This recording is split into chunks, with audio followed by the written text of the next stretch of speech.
at the Hebrew University of Jerusalem, Faculty of Law, was Dean of the faculty between 1990 and 1993. Professor Kremnitzer has published extensively in the fields of criminal, military, and public law. The years of 2002, 2004, he was the president of the Israeli Press Council. So, Professor Kremnitzer, please.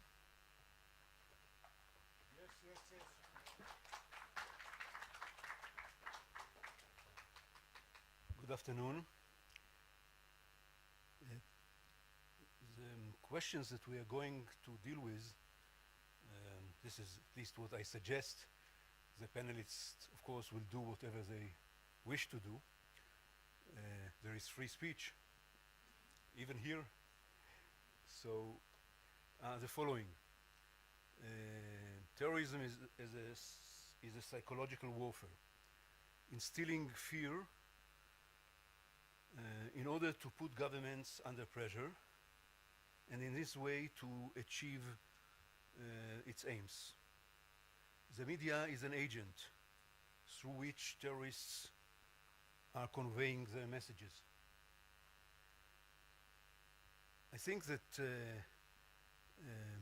non-coverage of terroristic attacks is not an option, but the way in which they are covered may take different forms.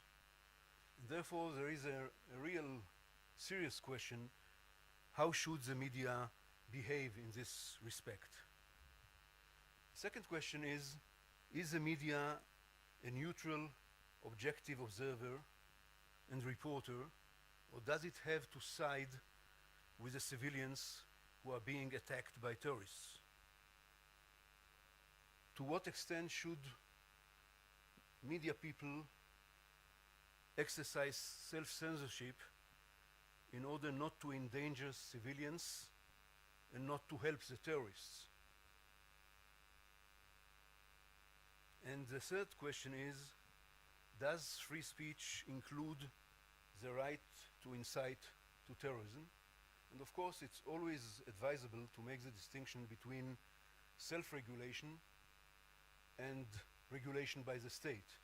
This applies to all issues.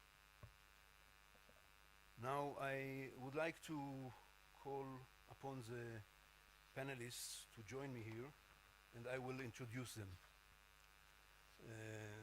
Dr. Eli Karmon is a senior research scholar at the International Institute for Counter-Terrorism, ICT, and fellow at the Institute for Policy and Strategy, IPS, at the Interdisciplinary Center, IDC, in Herzliya, where he lectures on these issues at the MA Counter-Terrorism Studies at IDC. His fields of research include international terrorism, WMD terrorism, political violence and extremism, racism and anti-Semitism, and the strategic influence of terrorism and guerrilla in the Middle East and worldwide. He holds a license of international relations from the Institut d'études politiques and MA and PhD in political science from Haifa University. Please, Dr. Karmon.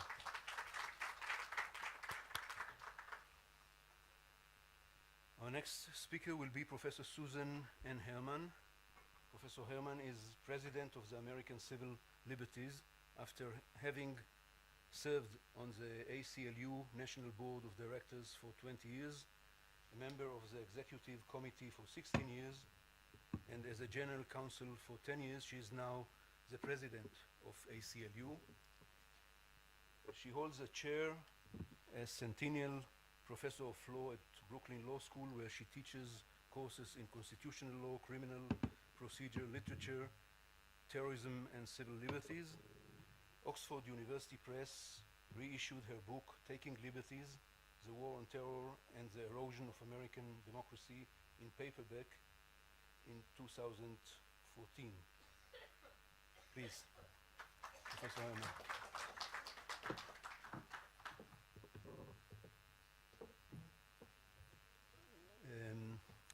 I'm calling upon Steve Linde, was appointed editor-in-chief of the Jerusalem Post in July 2011 after serving as managing editor news editor and night editor at the paper for 14 years.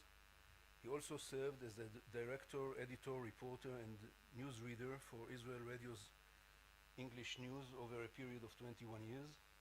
Born in Harare, Zimbabwe, and raised in Durban, South Africa, he has graduate degrees in sociology and journalism, the first from the University of KwaZulu-Natal in Durban, and the latter from the University of California at Berkeley. Please, Linde. Last but not least, David Witzthum. David Witzthum started his career in Kol Israel as a correspondent and editor in 1971, and since 1986 he is an editor and presenter at the Israeli television, now Channel 1. David Witzthum earned his BA in Political Science and International Relations at the Hebrew University of Jerusalem and won the scholarship for graduate studies at the Collège d'Europe in Bruges, Belgium, on European integration. He received his MA degree in Political Science, and in 2006, a book of his, special edition, TV News in Hard Times, appeared in Hebrew, and he was awarded the Sokolov Prize for Electronic Media in 2009. Please.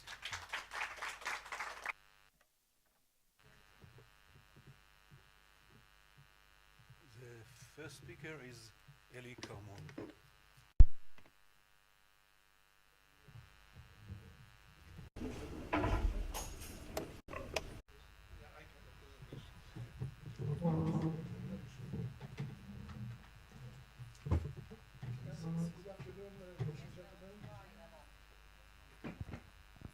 Is it functioning? Okay. Good afternoon, ladies and gentlemen. It's a privilege to be with such a professional team here and in Jerusalem. My presentation will try to deal from the point of view of terrorist organizations, how they see the media, how they use media, and also how governments are trying to, governments and media in a general sense are trying to challenge the problem of the psychological impact of terrorism through the media. And as Professor Kremnitzer said, all terrorist organizations have messages to pass through the media. And we speak of the media, we speak of the conservative or orthodox media, if you want, written and TV. But today, social media, YouTube, Facebook, and Twitter are very important tools. And the kind of messages they pass is, first of all, for their constituency, to show how they fight, for what they fight, how they support their constituency. Second is against the governments, the enemies, or sometimes it can be ethnic group or a nation, how they want to fight them, what they want to achieve. And the third, which is what interests us, I think, most in this discussion, is how they influence the public opinion, because they know that the public opinion is the one which influences the governments to change their policies. This is the main goal, strategic goal, is to influence the change of policies of governments. Now, if we look to the historical roots, already the anarchists in the 19th century spoke about the need to pass this kind of messages, although there were, if you want, assassins of higher level people, the kings, the ministers of interior, generals, and so on, and they spoke about propaganda by the deed. The Russian ideologues, especially Kropotkin, which was the prince, but he was a very important ideologue, he wrote that acts of illegal protests, of revolt, of vengeance, which compel general attention, carried out by lonely sentinels, here today, lonely wolves, lonely sentinels. Each of these madmen could make more propaganda than thousands of pamphlets. You see, almost the language of today, and the same strategy. In the 50s and 60s especially, the Latin American terrorist and guerrilla groups not only use the terrorist activity for what they call propaganda, armed propaganda, in order to obtain, for instance, ransom money or liberate their comrades, but they kidnap people in order to publicize their manifesto on the local censored media, because the dictatorship, military dictatorship, did not permit the publication. So they asked, we liberate this general, we liberate this businessman only if you published in, at that time it was radio and also the written media. So do you see that this is something very common in all the organizations, and we see that today is perhaps the same, but on a very large scale or larger scale, because now if you look to Hezbollah, I'll give some example. Hezbollah has a very, very developed machine of propaganda through its television Almanar, which has also Spanish and French shows, and it's practically beamed to every country. It was banned by several countries, many great Anglo-Saxon countries, the Netherlands, but most of the countries did not do it. Even today, they can beam this kind of TV shows through the internet. Okay, and nobody can stop them practically. I'll show you what is kind of the, please, one more. What is kind of propaganda even to babies and small children. They have movies for children 4 or 5 years old, and I don't speak about clearly the grown-ups. This is kind of propaganda. It is incitement on the one hand, and it is anti-Semitism. These were the two reasons that they were banned in such countries. If we look to Al Jazeera, for instance, Al Jazeera, at the beginning of the activity of bin Laden, especially after 9/11, when he was in refuge in Afghanistan and then Pakistan, the main podium for his activity, propaganda activity, was the Al Jazeera. And it was clear that this is used in order to propagate his messages, and the Qatar government practically did nothing to stop it, and even the Americans had to attack with their planes, some of them, of their correspondents in Pakistan, and one in Spain was arrested for working with Al-Qaeda. Now, if we look to and I'll show you, unfortunately, some very graphic images. I made the censorship on myself, so you will see not all of them. But today, the ISIS, and not only ISIS, are using the gruesome pictures and videos on the internet in order to advance their strategy of conquering territory. They are threatening the population. The last week, the city of Ramadi in Iraq was reoccupied or occupied by ISIS because they occupied some neighborhoods, killed 500 people, and put on the video all these assassinations, and the Iraqi army crumbled. It's not the first time, but they knew already what happens, and they still crumbled. Please.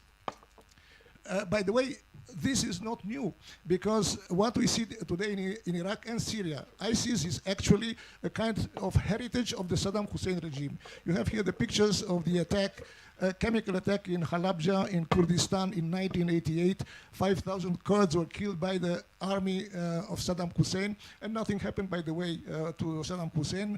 At that time, they were cooperating with the Americans and with the Europeans, including in the production of chemicals in their country. But later, when Saddam Hussein was overthrown by the American occupation, the group, which now is called ISIS, which began as Al-Qaeda in Iraq, actually not really Al-Qaeda, and don't have time here to explain, but they began the first beheadings in Iraq, and this is the first case of an American citizen, Berg, by the head of the organization himself personally, Abu Musab al-Zarqawi. So we see already preparation of this kind of scenario, especially at that time against the Shias, but also against the Americans.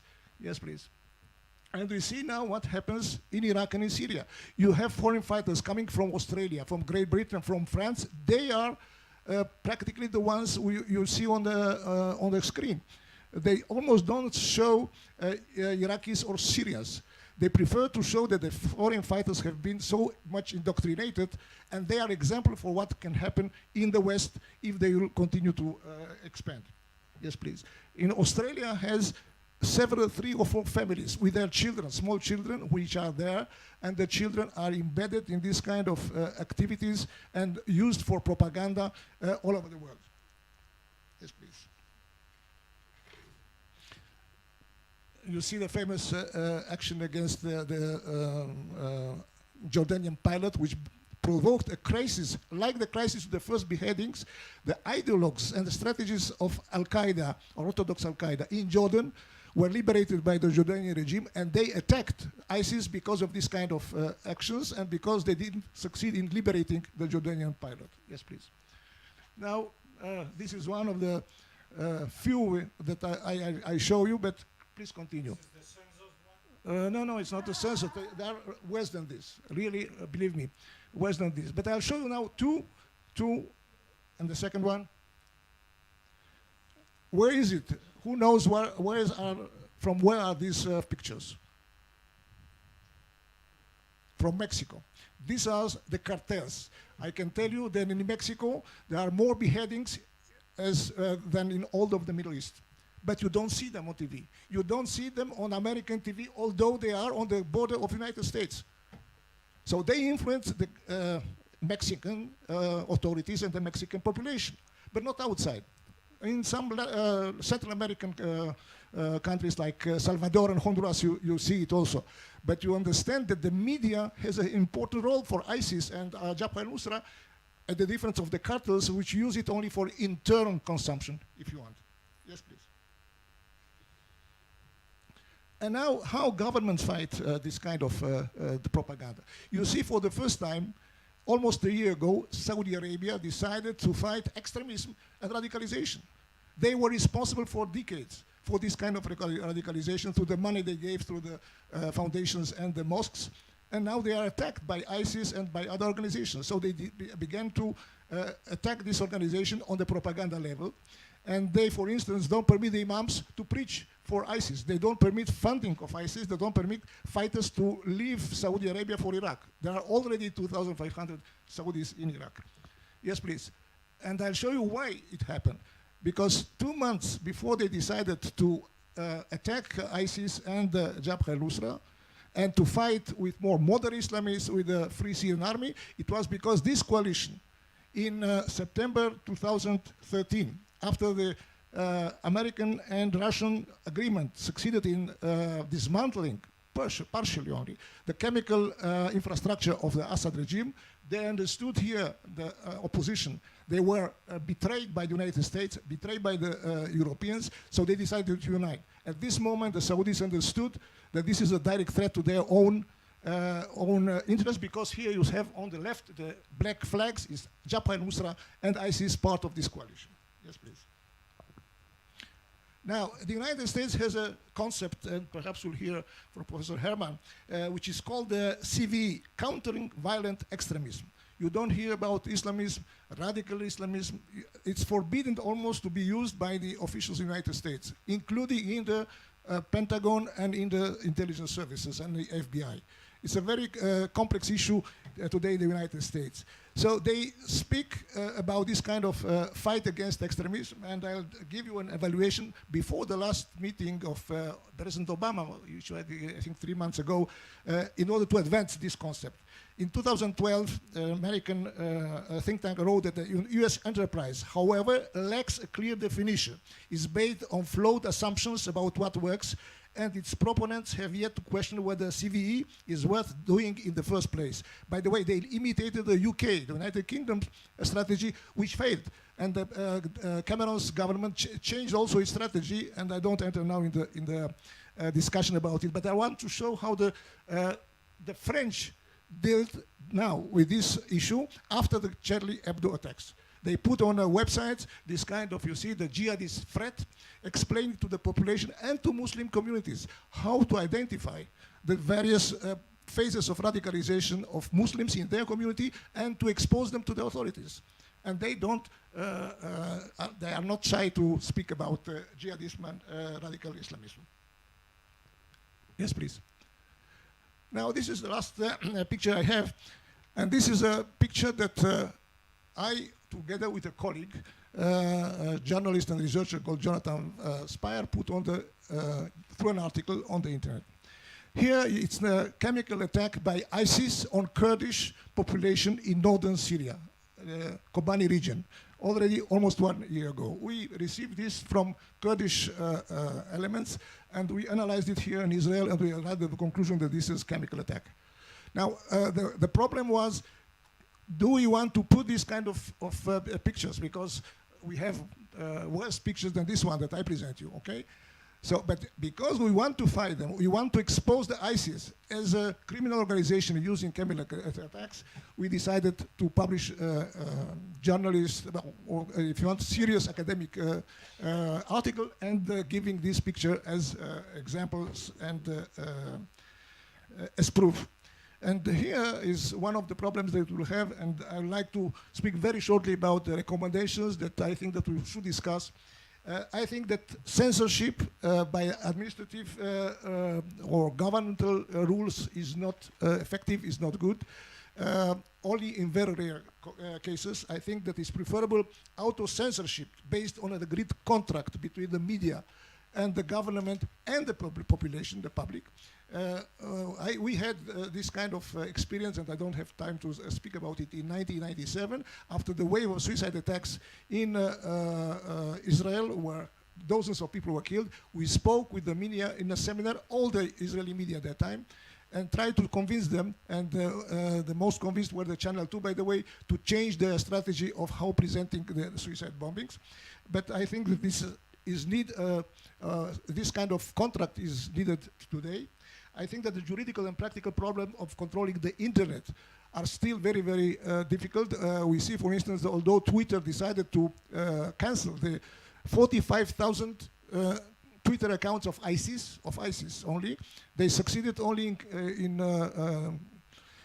canceling 18,000, and they were appearing again through their sympathizers in the West. At the same time, the Jabhat al-Nusra, which is Al-Qaeda faction in Syria, still has dozens and hundreds of Twitter accounts, and they speak to approximately 200,000 followers. And finally, the dilemma in delegitimizing the violence of the terrorists by exposing graphically. And here I speak about the dilemma. Should we put some of this information, and I had a movie about what happened in the Second Intifada, should we show them to the public, or should we send them to, for instance, the United Nations, to international organization? This is a point to discuss. Sorry for speaking too much. Thank you very much. We'll now turn to hear an American perspective, which is going to be a little bit different from the way we Israelis look at the problem. But I think it's always interesting and maybe also fruitful to hear from another small democracy. I'm going to stand up so that I can look at my PowerPoint, which you're going to get up for me. First, I want to thank Mordechai, and I want to thank Uri for the invitation. I'm really delighted to be here. I've learned an incredible amount about other small and large democracies from this conference and about challenges to freedom of the press. I want to start by saying that Eli has just posed some very difficult questions about journalistic ethics, and we're completely in agreement that censorship, government censorship of what the press does, is not a good path. And I'm not a journalist, so I'm not going to engage with the difficult questions he raises about how you decide what to publish and what not to publish and whether you're taking a point of view. I'm a lawyer, and my organization, the American Civil Liberties Union, has been around for 95 years, and we define our mission as defending the American Bill of Rights. So if you could give me, there's our First Amendment, which talks about freedom of religion, speech, and freedom of the press. Now, as has been suggested, the American tradition under the First Amendment is fairly absolutist. It doesn't mean we never have exceptions, but it means only very rarely would the government ever attempt to tell the press not to publish something. If I could have the next slide. This is the Pentagon Papers case, which in the early 1970s, Daniel Ellsberg had stolen some papers from the Pentagon and gave them to the New York Times and other publications. the government claimed that it would be a threat to national security to publish all these internal Pentagon papers about how the war in Vietnam had been conducted. The case ended up in the Supreme Court. The ACLU participated. And as you can see, the Supreme Court held in this case that despite the fact that the information had been illegally obtained, and despite the fact that the government said that there was going to be a threat to national security, nevertheless, the press could publish these papers and they could not be restrained from doing so or punished. Now, in light of this case, that's been a very strong precedent, and it means ever since, the press does not expect the government ever to tell them not to publish something, or require them not to publish something. So the discussion that we have in the United States is not about press censorship, and because I'm not a journalist, I'm not going to talk about how journalists talk about what to publish and what not to publish. But the threat to the freedom of the press in the United States is the fact that after 9/11, the United States changed many of our laws. And one of the things that happened was that government secrecy was on the increase and the attempt to control the flow of information, at the same time as government surveillance of everybody in the United States also increased. The ACLU recently wrote a report with Human Rights Watch that's called With Liberty to Monitor All, and it's very interesting. It's a 2014 report, and it has a lengthy section on the impact on journalists of all these post-9/11 measures. So I want to start by giving you an example of a newspaper that did self-censor in a way that I think was wrong in interest of national security. So this is the next slide. So shortly after 9/11, I'm sure you know that the United States Congress passed the USA Patriot Act, giving the government all sorts of powers to conduct more surveillance. However, the president did not think that he had enough power, so he ordered the National Security Agency to conduct a whole different kind of surveillance, which at the time was in clear violation of United States law. And what he said afterwards was he did not want to ask Congress to change the law because he didn't want the enemy to find out what our techniques of surveillance were, and that was too public a process. So it was very clear, it's very hard to argue that he was not violating the law. That went on from 2002 for several years. Now, this meant that within the Department of Justice, when they got evidence from the National Security Agency, they weren't allowed to tell anybody, including courts, where they had gotten that evidence. It put them in an extremely difficult ethical position. So in the summer of 2004, an employee of the Department of Justice went to reporters at the New York Times, James Risen and Eric Lichtblau, and told them what was going on about this program. By the fall of 2004, they had a lot of information, and so the New York Times editors called the White House and said, "We have all this information, do you care to comment?" Well, the White House told them that they just dare not publish this because it was going to compromise national security, because then the enemy would know how we were conducting surveillance. And the editors of the New York Times agreed not to publish the story. That's the fall of 2004. Over a year later, in December of 2005, that's when this article is being published. In the meantime, President Bush had been reelected, with nobody ever knowing in the American public that, in fact, he had done all these things that were flatly illegal. Maybe that would have affected the election, maybe not. And by the time the New York Times editors agreed to allow this story to be published, they have various things that they say about why they reversed their decision, but it seems pretty clear that the reason they did that is that one of the reporters, James Risen, was about to publish a book in which he was going to tell the story, because he had First Amendment rights as an author. So the New York Times got there first, and if you could give me the next slide. James Risen and Eric Lichtblau won a Pulitzer Prize, so this is great glory for them. Yeah, they've each written books about this whole episode. If you give me the next slide. This is the man, Thomas Tamm, at the Department of Justice, who said, it's stunning to him that nobody had ever revealed before that this was going on. So Risen and Lichtblau win their Pulitzer Prizes. Thomas Tamm was under investigation for something like 7 years. There were 25 FBI agents assigned to investigate him and 5 prosecutors. Okay, so that's my theme here, is that the way the United States is trying to control the press and the newspaper is not by telling them what to do, but by trying to keep them from getting information. If you can skip quickly through the next 3 slides, which just talk about another story, a USA Today story, based on another whistleblower. I want to get to the next slide, which is a familiar face, Edward Snowden, one in a series of whistleblowers. So in the next slide, Edward Snowden revealed all sorts of illegal things and unknown things that the government was doing. Secret surveillance programs that had not been authorized by anybody, secret law that was being made by a secret court. We have this Foreign Intelligence Surveillance Court that was interpreting laws and didn't publish their opinions. So there were a lot of things going on that were very concerning. What happened in the next slide? Edward Snowden is under indictment. Okay, so that's the pending indictment. That's why he is not back in the United States yet, because he is being charged as a whistleblower.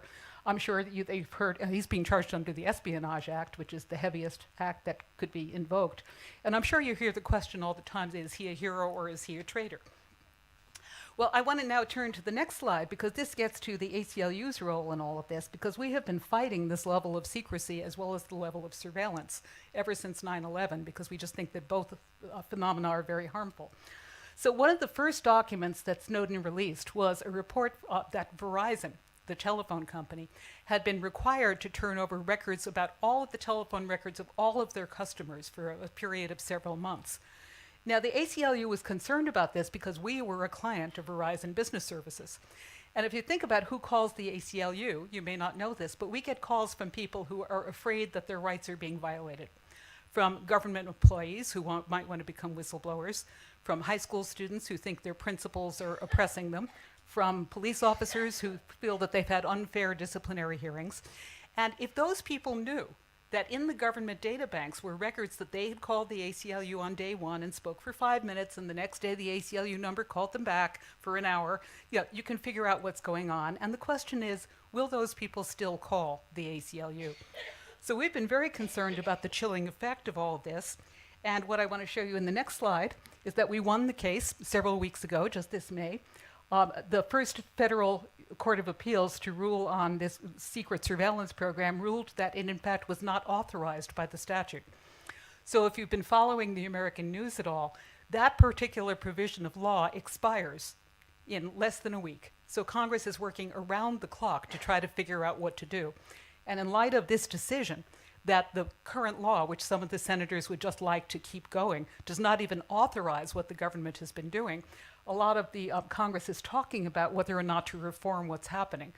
Okay, so if you trace from the leak, the Thomas Tams leak, to the Verizon and Lichtblau, that led to the president, quote, withdrawing the illegal program, and then Congress considered it.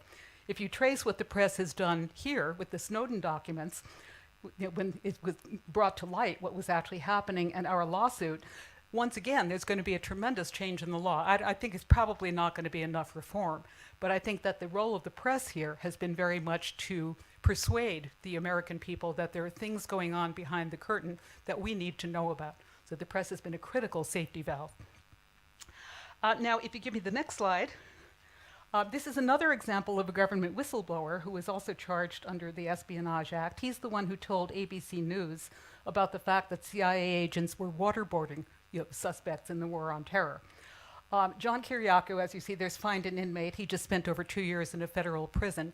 Nobody was ever held accountable for any act of torture in the government or otherwise. So that's one story that I wanted to tell you, because the Obama administration has been using the Espionage Act against more government employees, 6 of them, plus 2 non-employees, including Snowden, than all previous administrations combined. And this is really an attempt to control information and control access to information. 2 more things I just want to tell you quickly in the next slide. Another thing the government did following 9/11 was to decide to hold deportation hearings in secret. And the idea there, too, was to prevent the enemy from finding out who we were focusing on. So the Detroit Free Press brought this case challenging the holding of secret deportation hearings, and Judge Damon Keith there had the great quote, his banner quote, "Democracies die behind closed doors." Well, the courts were split on that, but because of the public attention to the whole idea that the press was not being allowed to get information, that program sort of died away. And finally, the next slide. This is another reporter who happened on cases that were being kept secret. Everything in the docket was sealed. Reporters and no member of the public could find out that there had been a case. There was a man who had a case brought against him, and he was the one who actually challenged, even though he was not an American citizen, he challenged the right of the government to keep his case completely secret. Nobody was even allowed to know that such a case existed.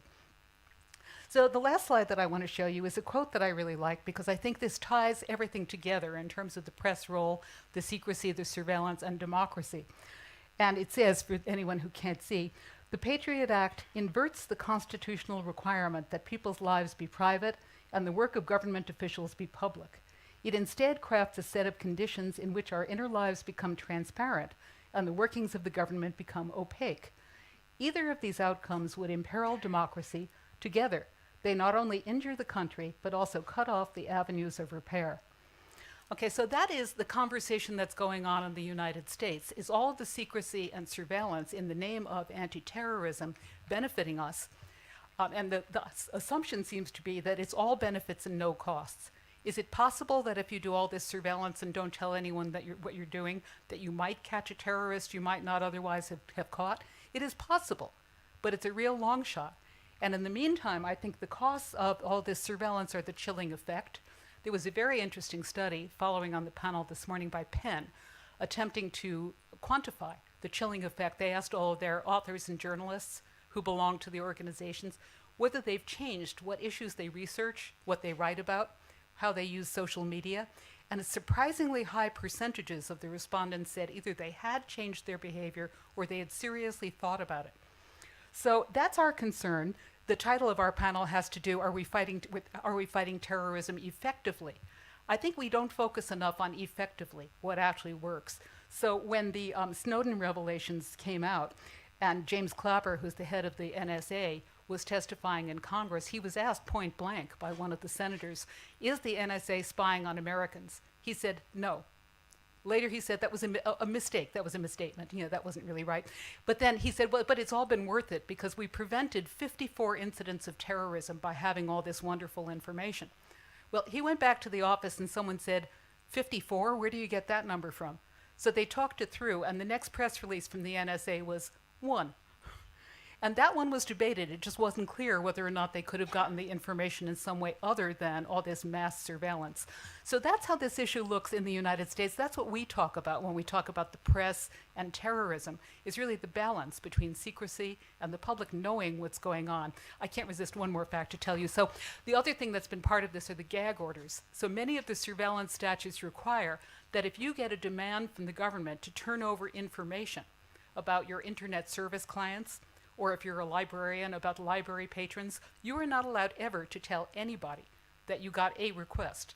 Not just you can't tell who the request was about, but you can't tell that you've had that experience. The ACLU had clients, an internet service provider who spent 6 years being known as John Doe, and 4 librarians who spent a fair amount of time being known as John Doe, who wanted to testify in Congress about the experience of being asked for information about their clients that they considered private information. They were not allowed to because of the gag order. And that's why I think this is about democracy. Thank you.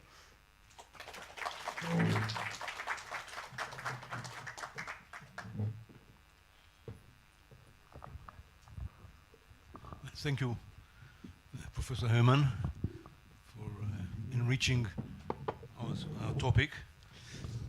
I think we could learn from this that fear is not only exploited by terrorists, it may be also exploited by governments.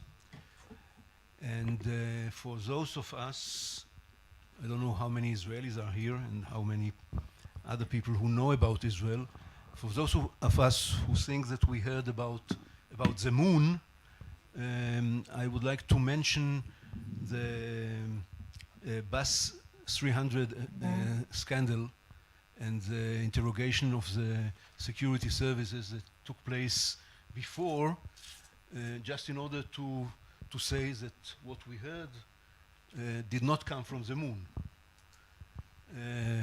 Our next speaker is... do you want to explain what that is? Maybe later. I don't... Our next speaker is Steve Linde, please. Thank you very much. Wow, it's a little bit difficult once we've heard these 2 fantastic, I think, presentations and 2 completely different perspectives to somehow bring us down to earth, but I'll try and do that because I think the idea now is that you hear the perspective of the journalists from David Witzthum and myself.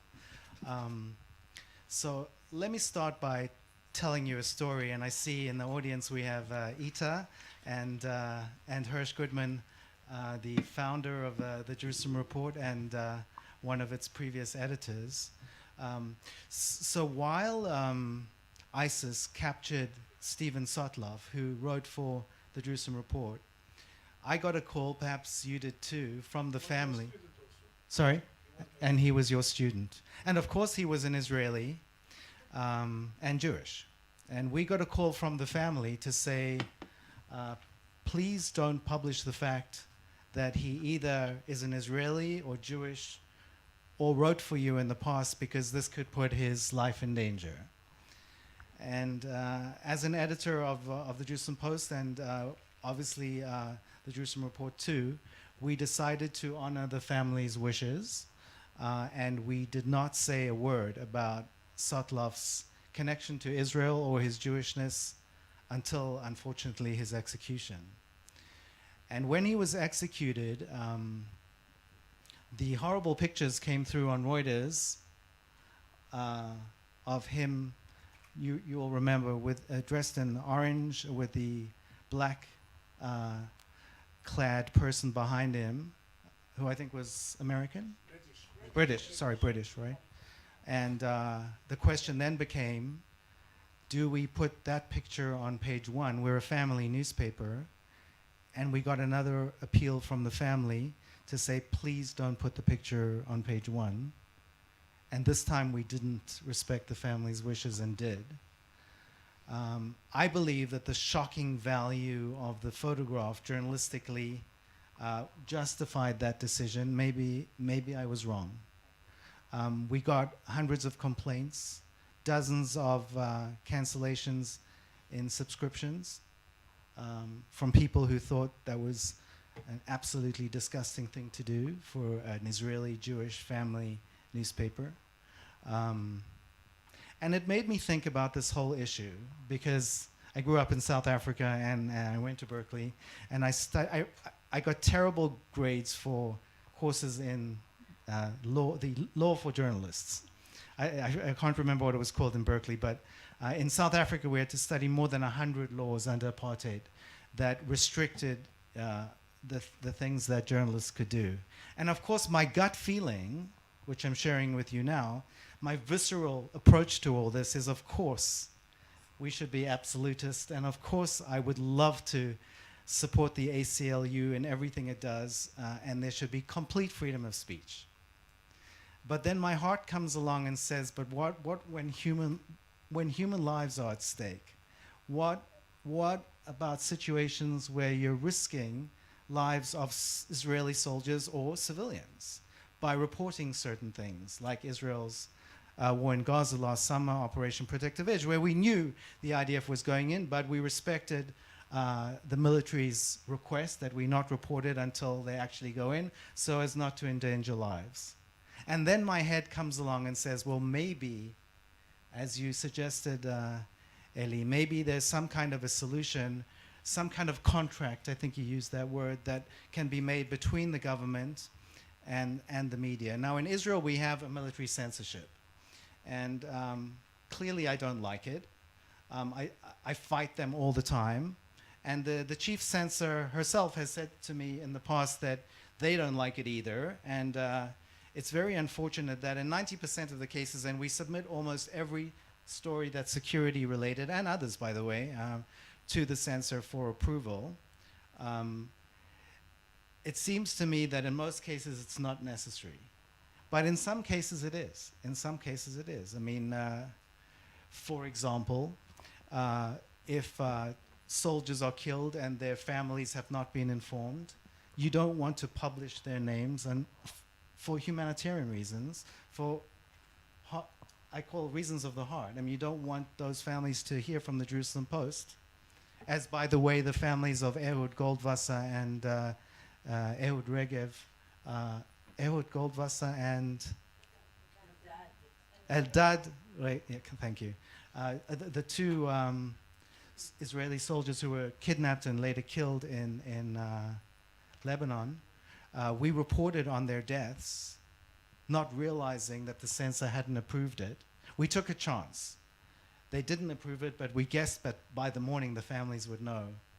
And the families didn't know, and I was summoned to the military censor in Tel Aviv which I'm sure you've had that experience before too. But it's not a pleasant experience. They can threaten you with all kinds of things.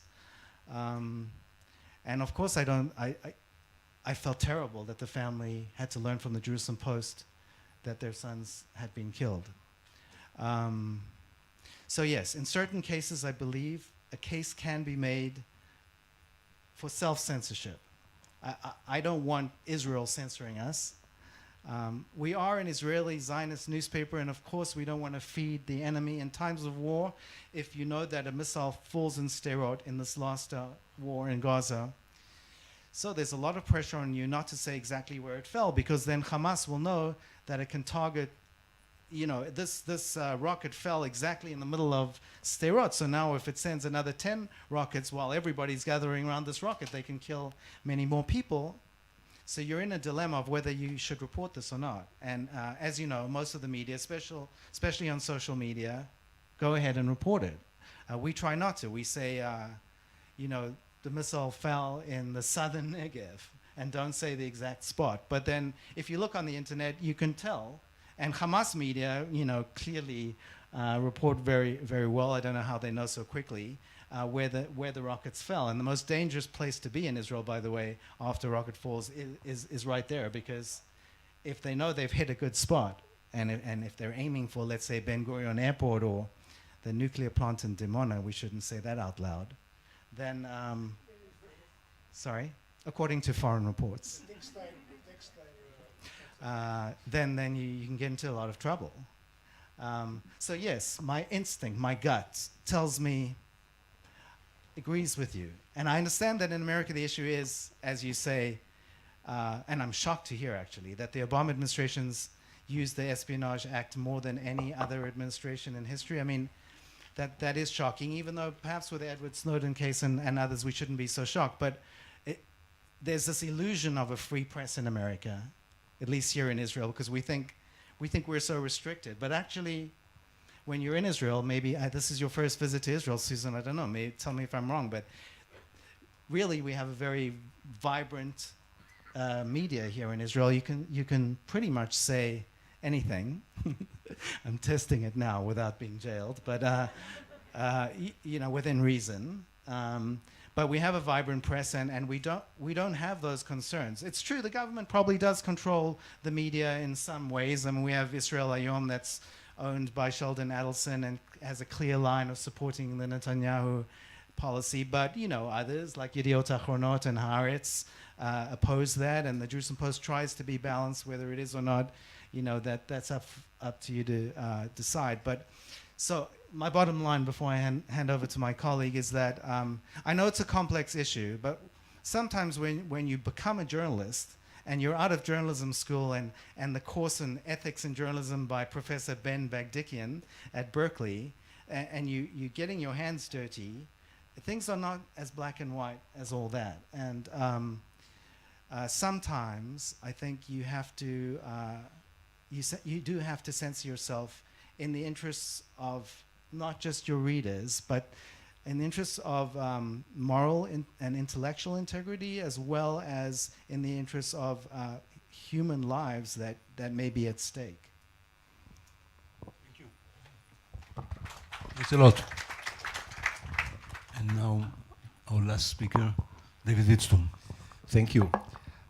Yes, I would like to take it to another perspective, because I participated in as a journalist, or I don't know how to define it, as a television presenter or moderator and reporter in coverage of terrorism acts in Israel. But this is very different from what was presented up to now, because when we talk about ISIS or about Al Qaeda, in the sense that you have Eli before, or even when we're talking about Hamas rocket war against Israel or Hezbollah, we are talking about basically about guerrilla or army organizations fighting a kind of war in specific areas against other armies or against, of course, civil population, but fighting a war which is kind of has a region, has certain weapons, and so on and so forth. And they can be more cruel than others or less, but this is a war going on. But what I participated in, and I want to tell you and give you this sense, which is I think an interesting sense from my point of view, is the sense of fighting a war on terror acts that are conducted inside cities, inside towns, inside cafes, restaurants, buses, on sidewalks here in Jerusalem, almost on a daily basis recently, but mostly, in these waves of terrorism that we had. And the one that I researched in my book was the second Intifada, that year 1000 or 1001 until 1005. And I'll go just to my own personal experience. We had in our Channel 1 newsroom a person who was responsible for a certain shift to cover the terror acts, because that was a daily matter, sometimes twice a day. So I got the Tuesday from 8 o'clock in the morning till something like 5 or 6 o'clock in the afternoon, because then the presenter of the news,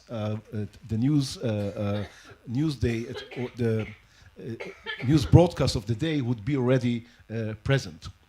And I would sit, with a suit, my face made up, with a earphone near my ear, ready to go down to the studio, and start broadcasting.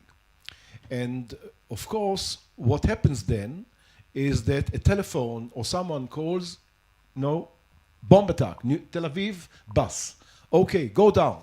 I go down to the studio, but I don't know anything more than that a bus exploded in Tel Aviv. No one can go near the bus because the police is whatever, and a traffic jam is forming. The broadcast is opening. The daily program is interrupted. I see just the camera, no teleprompter, no text, no nothing, and I say to the public, just open the television sets, a bomb, whatever. So the people behind me on the control room are frantically trying, to get in touch with anyone, with someone. So usually it's the military correspondent or the police correspondent, but the police correspondent is in the bathroom, or the military correspondent is at home, or in the newsroom. So I talk with him on the telephone, yes, my earphone, and he tells me, but he doesn't know anything else either. So no one knows anything until something like 10, 15, 20 minutes later, then we get the first picture. And since then we get first pictures, and then we repeat and repeat and repeat and repeat the same nonsense, because he says, yes, there is a bomb in Tel Aviv, and the police said that they had 37, threats and whatever, and we know that the Hamas is preparing and whatever, and so on and so forth. And then recently, so he's just saying things and repeating himself. So many people asked us, why don't you wait until you get the information, or why don't you say what you have to say, and then make a pause, and then go back to the whatever. And I checked all the news broadcasts that has been done in the Second Intifada, and also those done, for example, in Turkey, in Great Britain, in other places.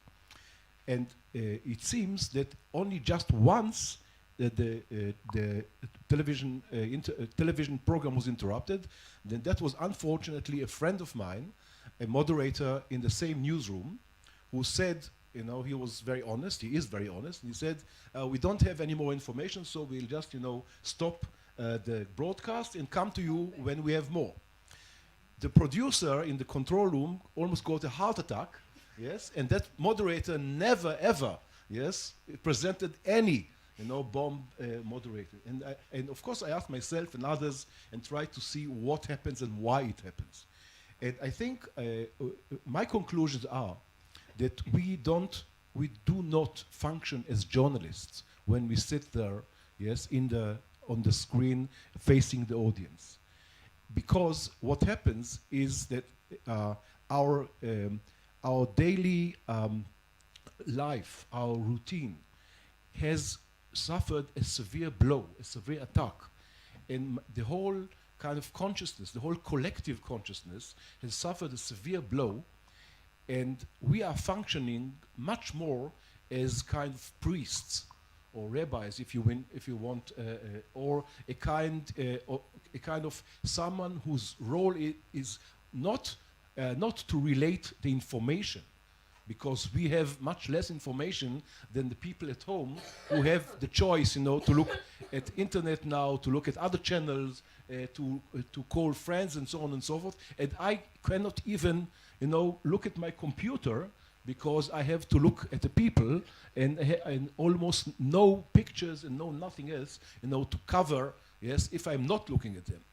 So we are functioning as a sort of, we are conducting a ceremony. And it is almost a religious ceremony. And this religious ceremony has, and I checked some dozens of broadcasts of terror attacks. This religious ceremony has certain stages, where the first stage is the stage of total disorder, of total trauma and shock and whatever. But gradually, this kind of ceremony is brought into proportion, into some sort of order. People say, okay, this is the second one today, or this is the seventh one this week, or the police is already there, or we know about this, or we know who did it, or whatever. And then the correspondent on the spot is already presenting the kind of icon, which is the bus which was exploded, or the cafe, or whatever, behind him. And this icon gets almost a holy proportion, where people, when we interview people, for example, people have the sort of voice that they usually keep for very serene opportunities and whatever. We do not interview politicians. Only once did our Prime Minister go to a scene of a bomb attack in the Second Intifada, Sharon in the Pat, Jerusalem, and that's all. He uttered one sentence and then went away. So politicians are out of the pictures, but policemen, so the mayor, policemen, whatever, and gradually we give this kind of an attack a name and a kind of a unique, so it's unique story, because most of these stories about bomb attacks are which are basically banal stories. I mean, I heard a boom, and that's it. And then, and usually we come after the thing. We cannot show the event as it happens, unlike, for example, the one and only icon bomb attack, which was the 11th of September, that was shown in its, in the making. So we are giving it a name, and we are giving it a symbolic meaning. A symbolic meaning, for example, the bus attack here in Jerusalem on religious ultra-Orthodox with many children was the children's attack. The attack in Park Hotel in Netanya was the attack of the Pesach Seder. And the attack in Zion Square, was kind of an attack on, which was related to the British Mandate attack in 1948. And the attack on the Dolphinarium, where the disco, where many Russians were dancing, was the Russian attack. And so, and almost every Maxim restaurant had another meaning. So every attack got a name, got a unique meaning, and the meaning was very much connected not to the reasons of the person doing the attack, not to organization, do a report, which was responsible for it, but it was totally connected to the victims. The victims were the heroes, and the whole broadcast, which takes sometimes 3 hours, sometimes up to 26 hours. For example, the bombing of the hotel in Taba in Egypt. That took very, very much time to find all these people and so on, the Israelis who were buried there and others. So we are concentrating on our own story. And of course, I investigated also the same attacks as reported by international media like CNN or like BBC and others. So of course, they have a totally different point of view on the same attack, on the same event, yes, using a totally different language, a totally different proportion, and so on and so forth. So my conclusion was that what we are doing is actually not journalism at all. When I'm sitting here, there, no editor is on the spot, because the editor of the news at the day, he goes up and tries to prepare the news at 9 o'clock. What we have in the studio is just a producer kind of pivoting and directing the various sources of pictures that we have from the spot, trying to get some people, eyewitnesses, police officers, and others to come to the studio or speak to us with a telephone. So what happens is that there is a flow of information, going on for hours and hours on end, but also without an editor and also without someone directing it like a newscast. There is a pattern which repeats itself on every affair, which is the kind of ceremony of our own existence, of our own national consensus, of the. I think at the end it is an attempt to heal a society which suffered the blow.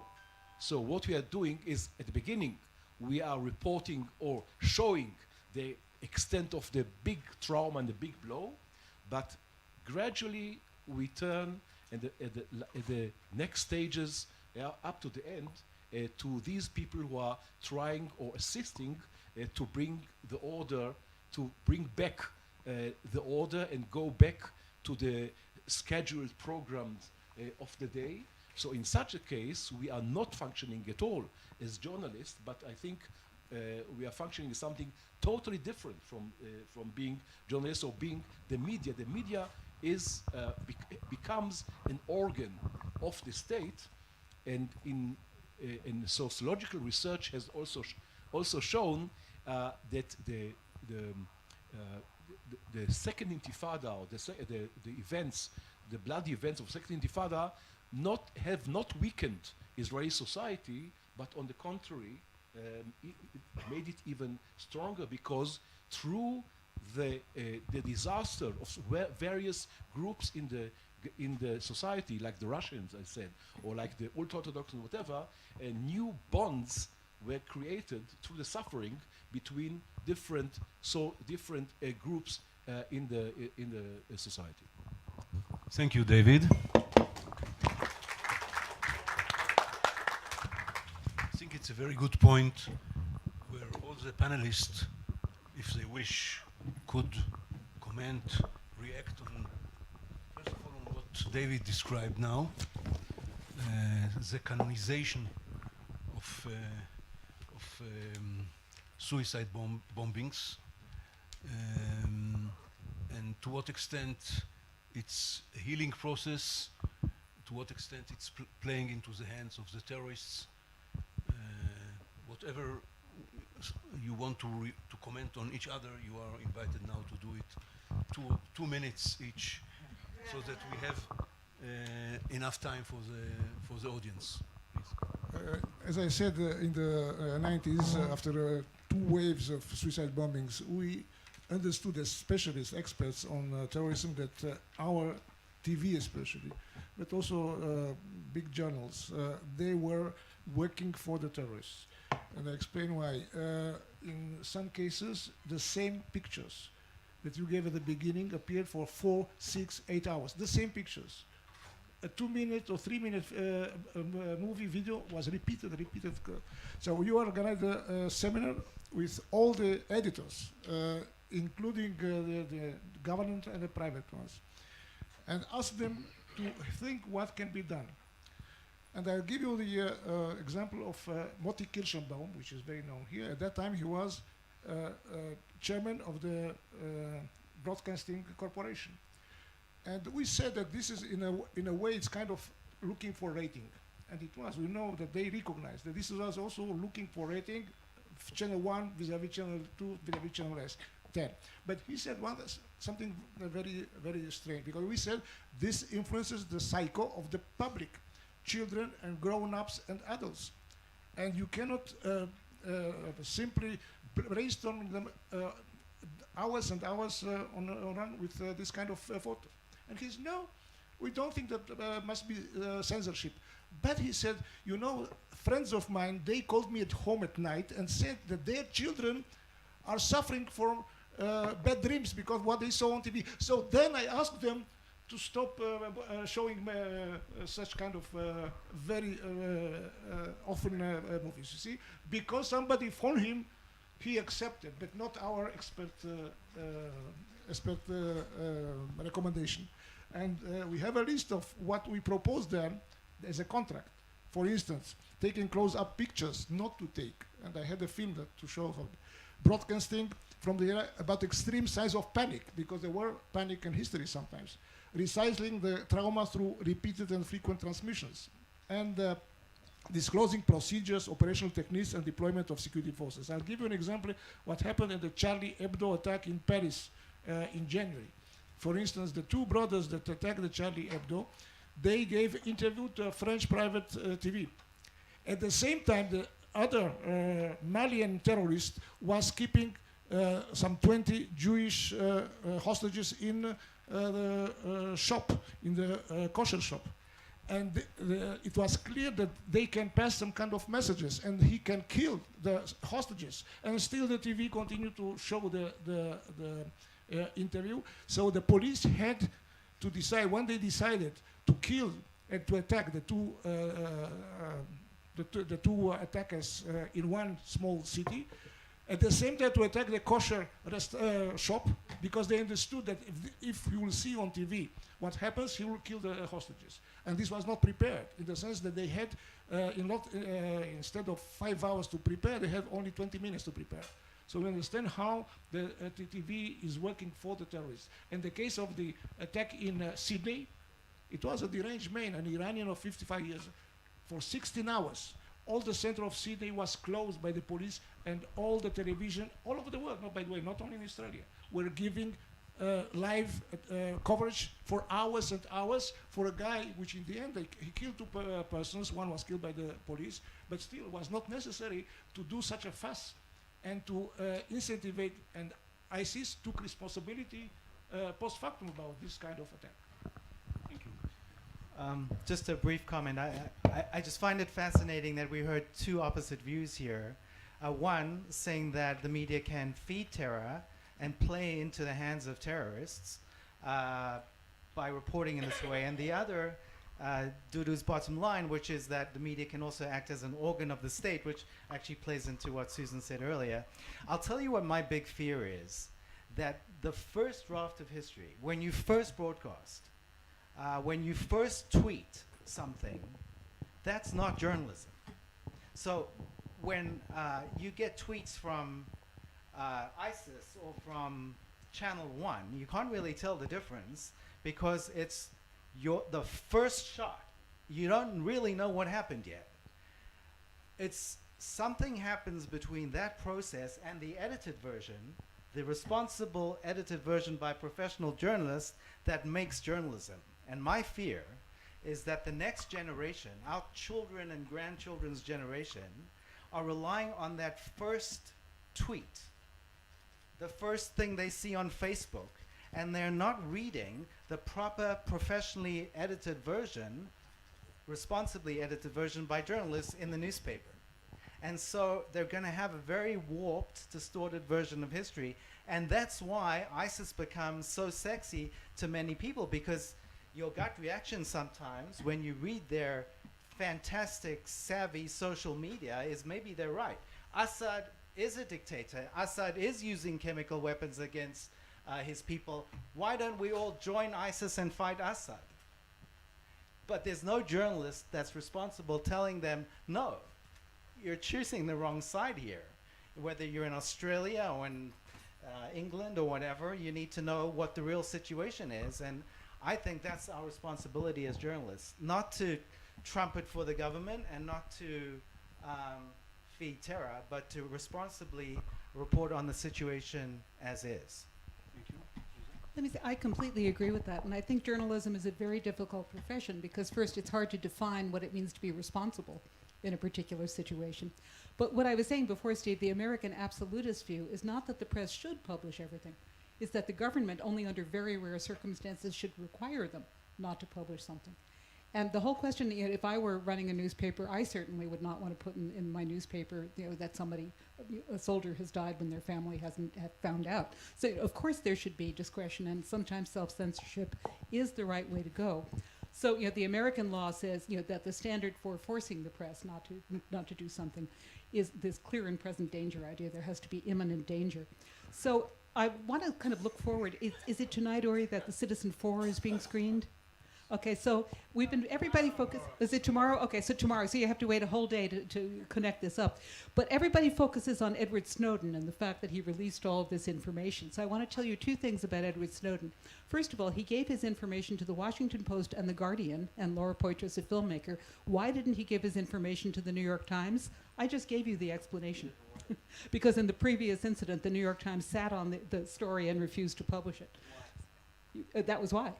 Yeah, he didn't trust them. He thought they had behaved very badly by waiting over a year to publish the information that they had gotten from the Department of Justice. So that's a kind of interesting insight. But the other thing you can focus on in the film, rather than just Edward Snowden and his decision to take all of this information and release it,